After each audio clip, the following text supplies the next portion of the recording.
time for another episode of You're All Doomed, the podcast that pinballs its way through Freddy vs. Jason, 13 bumpers at a time. I'm Freak Show Greg. And I'm Brian. And this episode starts with Airborne Freddy and ends on Freddy sticking out a window. In the boiler room / dreamland, Freddy pounces down from the catwalk. But before Freddy's feet touch the ground, Jason manages to slice his arm off. Then the other arm. The armless Freddy stands in front of Jason laughing and then instantly grows new arms. And he even does a little jerk-off hand gesture at the same time. The two exchange blows for a bit before Freddy kicks Jason across the room until he lands against a large pipe. Freddy then does a bunch of telekinetic bullshit, throwing Jason around and even sending the machete flying across the room until it nearly penetrates Jason's chest, but Jason manages to stop it just in time. Freddy continues to do this telekinetic nonsense, sending some tiles across the room, which kind of act like a hammer to push Jason's machete further and further into his chest until it goes all the way through.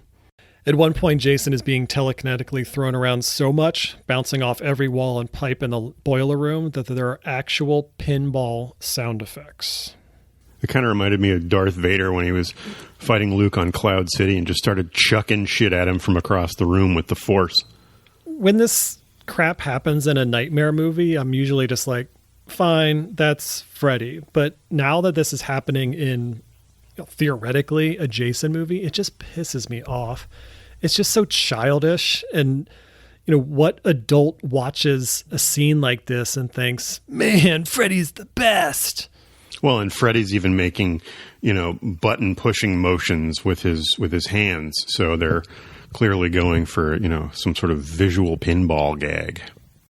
The kind of early aughts era CGI effects of that weightless looking body being flung around are just so cartoonish, and they take any sort of menace out of Jason, even though we're seeing him supposedly taking all sorts of incredible punishment.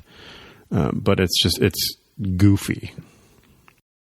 Freddy continues to use his Tina powers to drop a massive boiler that is attached to the ceiling, and it lands on Jason down below. While admiring his work, Freddy notices that Jason is still not dead.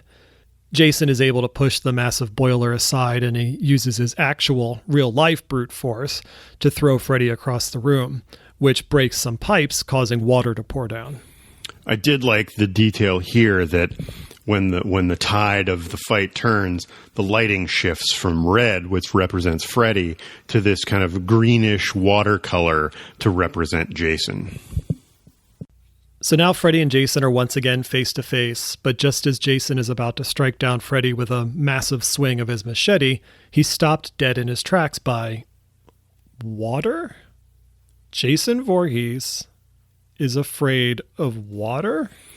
And it's baffling from that standpoint, which I believe even the screenwriters were infuriated by. They did not write that detail in their script. It came about from rewrites or the director or someone else, and so they don't even like that detail. But it also doesn't make sense from a staging standpoint, because there's this cascade of water, but it's not like it spans a length of 50 feet or something. Jason could easily go around it right, and just resume the fight. Just take a step to his left and just walk around. Yeah, this is just so infuriating because Jason is not afraid of water. We've seen him multiple times in the rain. He's used water to his advantage on multiple occasions, swimming in the lake. He swam to Manhattan, behind.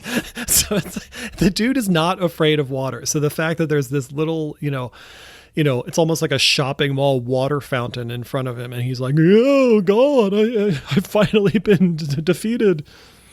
Yeah, it's very out of left field and just trying too hard to introduce some sort of symbolism to their origin stories. So if Jason's afraid of water, how can we use that to our advantage? Back in the real world, we see the Scooby Gang has got Jason tied up in their van and brought them along as they drive all the way from Ohio to Crystal Lake, New Jersey. Apparently their thinking here is that if Jason wins a fight against Freddy, he'll be on his home ground and won't come after them anymore, which I think is specious logic to begin with, because he's been wandering around the country killing people anywhere he happens to be. And they say that if Freddy wins, at least Jason will have home field advantage. But I don't understand what that means, because if Freddy wins, what good is home field advantage going to be? None of this really makes any sense. Some fans have complained about the lack of drive time because we only see them in the van for what amounts to a few minutes of screen time, and it would actually take 11 or 12 hours to get from Ohio to New Jersey. But I've seen an interview where the screenwriters talk about the fact that they cut it in a way where it seems like it's all supposed to be happening the same night, but for all intents and purposes, it could have been over the course of a day or two. So, Greg, don't you realize anything can happen? Dream demons, they drive really fast. Even though Jason is tied up in the back of the Scooby van, he is still having a nightmare, and he continues to be thwarted by the falling water. He's quivering in fear until, and this is a trigger warning for anyone who hated the ending of Jason Takes Manhattan, but he turns into a shivering little boy wearing nothing but shorts and a hockey mask. Freddy loves this, and he pulls back the hockey mask to reveal young Jason's deformed face. I will say that at least it's somewhat consistent with what we saw at the end of the original Friday the 13th movie. So, I'll give credit where it's due. While holding up Mrs. Voorhees' head, Freddy says, "Now there's a face only a mother could love." And then Freddy then sticks one of his razor fingers into Jason's skull, which somehow gives Freddy the ability to see Jason's memories. Or it's maybe a mindscape or something, because what we see is this kind of hellish, misty swamp, and Jason is dragging a body through the water. Proving once again that Jason is not afraid of water. Yeah, good point. The landscape around him is comprised mainly of arms and heads and body parts. He makes his way to his shack, where he has a closet full of floating victims. There's this liquid void beyond the door that's almost like a big vertical swimming pool. Back in the van, Linderman has been pumping Jason, let me finish, this whole time with more tranquilizer. He says that he only has one dose left for Jason, plus enough for Laurie. We learned that the plan is to tranquilize Laurie so she can sleep and dream, but when they wake her up in 15 minutes, she's going to bring Freddy out of her dream. And then the hope is that Jason will be awake by then so that the two conceivably fight it out in the real world. So Laurie gets tranked and then lays down next to Jason in the back of the van. Which looks kind of cozy. She also recites the little "Now I Lay Me Down to Sleep" poem that tiny camper Nancy recited in Part 6, Jason Lives. Now asleep, Laurie finds herself back in 1957 at Camp Crystal Lake, which the sign says is for ages 8 to 12, where we see young malformed Jason being taunted by a huge gang of kids. They throw a sack over his head, which was a nice touch, and call him Freak Show. He tries to escape their mockery by running out onto the dock, while some counselors are chatting each other up on the porch of a cabin, and Laurie then turns her head and sees there's another pair of counselors who are straight up fucking. They're both clothed, but you can tell that there is penetration happening. It turns out, though, that it's just Freddy, disguised as a counselor, and he's actually having sex with a corpse. He then makes the corpse wave at Laurie. The gang of taunting children push young Jason into the lake, and he's wearing full sweatpants, which contradicts everything we've seen before in this entire series, even moments ago when we saw young Jason wearing shorts. Nice attention to detail. One thing I really want to rant about a little bit is we're supposedly seeing Jason's memories of what happened. That's what Laurie is now being exposed to. But if this is truly what happened, if there was a gang of kids who were taunting Jason and caused him to drown, wouldn't he try to kill all of them instead of going after people who kind of killed his mom but really didn't? it garbles the origin story quite a bit. The whole point of Jason was that he was neglected by the counselors, drowned accidentally, causing his mother to go nuts, who killed a bunch of people, many of whom had nothing to do with his death. He sees her get killed in self-defense and then goes on his own rampage. There's never been anything about him being picked on or threatened by other kids at the camp. I hadn't considered that, but you're right, because yeah, the kids that are throwing him in the lake are the true culprits here. Yes, it's unfortunate that the counselors didn't intervene and stop it, but if Mrs. Voorhees is really going to go on a rampage, she's going to kill those kids who threw him into the lake. Now, granted, that's a much darker movie, so maybe she waits until they're 18 or something and then kills them. But yeah, the counselors are just kind of like collateral damage to something that happened. It would be like, if someone got hit by a car, but there was someone standing on the sidewalk and witnessed it, and then the mother of the victim of the car accident kills the bystander on the side of the street. It's like, well, no, there was a driver of the car that killed him. Right. Yeah, that's a pretty huge plot hole. Because I was actually surprised when you said you were going to rant about this scene, because there were things about the scene that I liked. And, I kind of liked that we saw that Jason was being picked on, and I really liked the touch of them throwing the sack over his head. It was very brief, but it was like, oh, nice. That's, it's Jason in part 2. But yes, if you stop to think about it, it doesn't track with what we've been told or what we've seen happen in any of these movies. So it might make an interesting scene in this movie, but it doesn't make any sense for the mythology of the rest of the story. No, and I mean it veers a little too close to the storyline of The Burning, which was a slasher movie that came out right around the same time as the original Friday the 13th, where this camp worker was pranked by campers and badly burned, and he then goes back and years later murders all of them.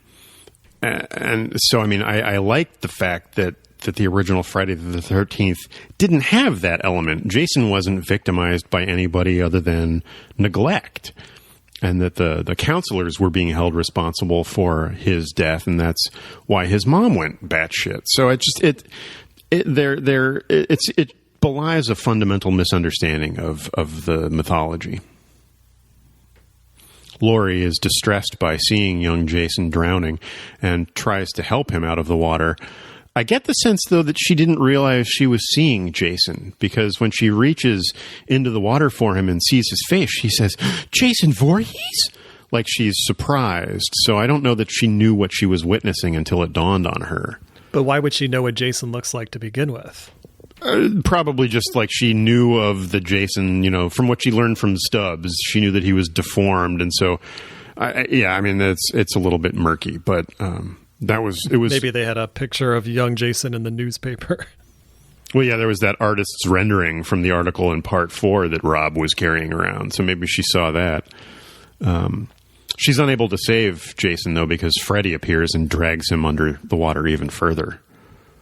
Back in the mystery van, Linderman has just administered the final dose of tranquilizer to Jason. Water starts squirting out of Jason's hockey mask because he's drowning in his dream, which I thought was a kind of cool touch. Mm-hmm. They decide that the only way to save him is to give him CPR. And Linderman says that he can't do it because he has asthma, so Kia has to do it. Will even yells from the front, "He has asthma, Kia!" God! Don't make him do CPR. He's got asthma. So Kia reluctantly pulls back the hockey mask while Jason continues to spit out water, and she goes in to give him mouth-to-mouth like she's dangerously in love when Jason suddenly lurches awake. Jason freaks out, which causes Linderman to misfire the gun that he had stolen from Stubbs earlier. The shot goes through the windshield, scaring Will, who's driving, and the van crashes. And as the van flips, the back door opens and then Jason gets catapulted out of the back through the sky. He is launched through the air and just disappears into the darkness of the night. It's pretty comical. This causes him to vanish from Freddy's grasp in the dream realm. Enraged, Freddy is rocketed out of the lake over Laurie, who's on the dock. This was by far my favorite shot in the trailer for this movie, and I was really looking forward to seeing it in the movie itself, but they did some extra processing that makes it look a lot weaker in the finished product than it did in the trailer. Yeah, you're right. I think I have the order correct, but in the trailer, it looked realistic. It looked like Laurie was standing on a real dock in a real lake, and Freddy comes jumping out, and like the coloring and everything looked real. But in the movie version, I think there was kind of like a red or like a brown kind of like color tint to the film that just turned it into like dream world. I'm like, well, then that's not as cool because now it just looks kind of fake. But I liked the idea of like real Freddy jumping out of a real lake, coming out of, like chasing someone that's standing on a dock. But yeah, I mean, it would have been a fantastical enough sequence that we would have understood we're still in the dream world. I don't know why they had to add this like kind of hazy edge and over-process everything. So that was a letdown. It was much cooler looking when I saw it in the trailer. He's now full-on Demon Freddy again, but Laurie's alarm goes off on her watch, and this causes her to tackle Freddy, hoping the gang will then wake her up in the real realm. Instead, we find ourselves back at 428 Elm Street. So is Laurie in Jason's dream, or is Laurie's dream separate from the dream that Jason was having? Because there's some overlap here that I don't quite understand how it's happening. I mean, okay, so that's a really good question. Let's back it up a little bit, because Freddy punctured young Jason's head with his knife, giving him access to Jason's dreams/memories. So Laurie is also now in the dream realm. And because Freddy is the link between the two, she's probably seeing Jason's memories through Freddy's control of the dream realm. So she's asleep and dreaming, but she's witnessing what Jason is also asleep and dreaming until she finds herself in front of 1428 Elm, and that's now solely her dream with Freddy in control. Yeah, I'll go along with that. And also, they don't really explain this at all, but maybe there is some logic to Laurie being laid down next to Jason in the back of the van rather than like having her take a nap in the front of the van, like, or anywhere else. It's like, no, we're going to deliberately lay you down right next to Jason. So maybe there's some like transference of, dream energy or something that allows them to kind of like, weave in and out of each other's, consciousness. So, all right. Yeah, or like if she's in physical contact with his sleeping form, they forget to mention that, but that helps you kind of work together or some shit. It would have been great if we like cut to Laurie and Jason in the back of the van, like spooning during their dream. Oh, would Jason be Big Spoon or Little Spoon? Oh, Jason's definitely the big spoon. But I mean, he's enough of a mama's boy that I could see him kind of that's true curling up and wanting to be comforted by being Little Spoon. I'll buy that. She strokes his wispy hair. Yeah, a little bit of drool coming out of the side of his mouth.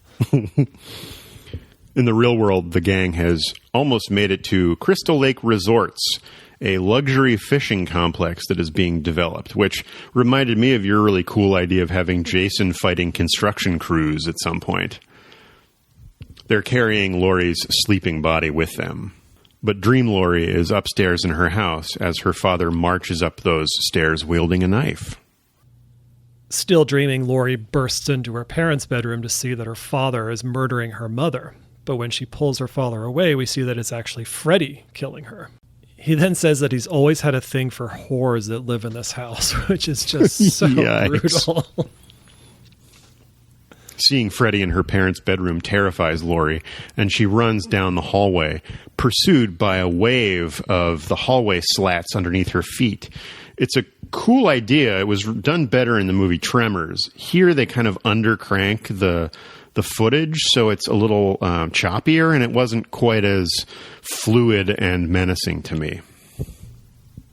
Back in the real world, Will, Kia, and Linderman have been carrying Laurie's limp body through the ruins of Camp Crystal Lake and also trying unsuccessfully to wake Laurie up from her dream.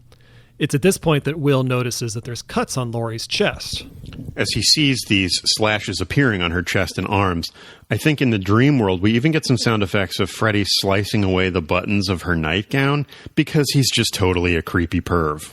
Yeah, they're really leaning into it in this movie. Like, I know in the remake of A Nightmare on Elm Street, they take the the creepy perv elements of Freddy to the next level, but here they're really leaning into it. So as Will is trying to wake up Laurie, Linderman and Kia are looking out the window and notice that Jason is stalking the campgrounds.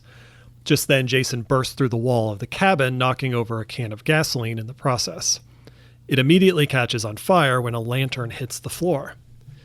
Jason then takes a swipe at Will, but he only grazes him, and for the second time in this movie, Jason gets his machete stuck in the table. Will tries to drag Laurie away, and Kia and Linderman are doing what they can to stop Jason, but it's not much. Jason then bitch slaps Kia like she's a bad habit, sending her flying across the cabin. Going back to Laurie's dream, Freddy is still kneeling over Laurie when he says, "Welcome to my world, bitch." And I feel like he said this line or a variation of it like 10 times in this movie already. It's very repetitive. He also says, "I should warn you, princess, the first time tends to get a little messy." He's gonna finger fuck her with his gloves. I mean, he's the worst. Back in the real world, Linderman pulls a Benjamin Martin from The Patriot and spears Jason repeatedly with an American flag. "These colors don't bleed." But unfortunately, Linderman does bleed because he's more or less just poking Jason with the end of the flagpole, annoying Jason enough that he sends Linderman flying across the cabin, spearing him on a shelf bracket, but he's badly wounded. Kia acts like a real soldier and drags her wounded comrade Linderman out of the cabin, which is almost fully engulfed in flames now. Will is dragging Laurie across the fiery floor of the cabin when her hand passes through a flame, waking her up, which I thought was a pretty cool touch. Of all the things they've been trying to wake her up, none of these things were working, but suddenly she burns her hand and now she does. So, that's fine. Yeah, and this brings Freddy into reality. And I like that he looks suitably scared when he realizes what's happened as Jason tees up for his first real-world assault. There's a nice use of ki ki ki ma ma ma in the heavy metal score. But like you said earlier, Jason gets his machete lodged in stuff a bit too much in this movie. His aim really sucks. And it's frustrating to me that they're leaning so heavily on his machete. With all due respect to the artist that performed the song, I had a real problem with the heavy metal that was playing during this scene. It just seemed really out of place. And I don't know if it's because the beat of the song didn't match the pace of the battle or what, but it just seemed really abrupt and out of nowhere. And it's almost like they chose the wrong clip of the song for the scene. And it just was like, well, really, this is what you're going to play here? And it just kind of comes in out of nowhere and it's playing.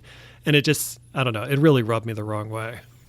Speaking of rubbing things the wrong way, Freddy goes for a nut kick, but it doesn't do much against Jason, whether this is because Jason is so hulking and monstrous or because his genitals have rotted away over the years, we'll never know.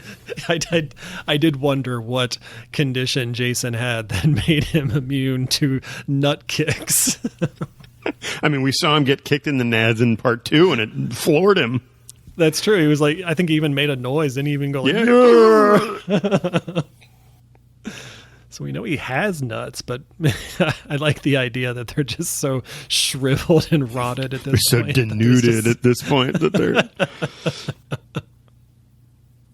The segment ends on Jason plunging Freddy through a window of the cabin and dragging him through the wall down the length of the cabin. As far as deaths go, there's kind of really only one, and that's if we want to count Laurie's mom.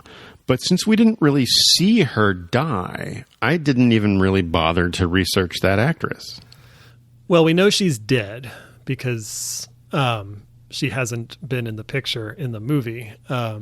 So I'm fine with counting her. But she didn't have any lines, and that's a little bit different than Mark's brother, who was, even though possessed by Freddy when we saw him, he acted like a character, and she's almost more like a prop. But, didn't we count the random partygoers that got killed at the rave that didn't really say anything? Fine, Brian. Go ahead and count her. Well, since I actually care about the victims in this movie, I did look up who she is, and she was played by an actress named Sharon Peters, who the most notable thing I was able to pull out of her history was that she was in an episode of Cheers. And the most notable thing that Freddy was able to pull out of her was her heart. Ew. To find out what heavy metal I would soundtrack this movie with, tune in next week for another episode of You're All Doomed.